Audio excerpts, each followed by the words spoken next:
You ask Tiger to solve. This deals with linear equations with one unknown. The final result is x equals 1 over 3. Let's solve it step by step. Group all L terms on the left side of the equation. Subtract 6x from both sides. Group like terms.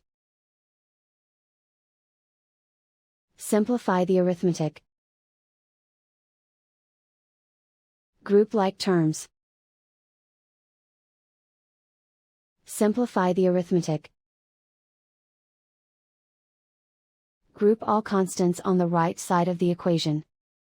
Subtract 7 from both sides. Simplify the arithmetic.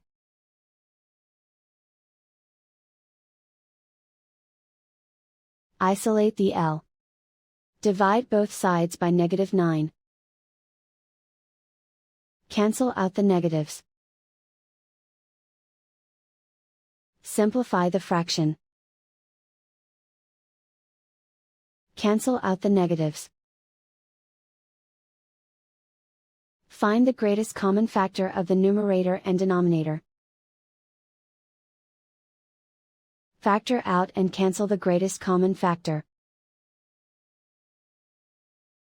And so the final result is x equals 1 over 3.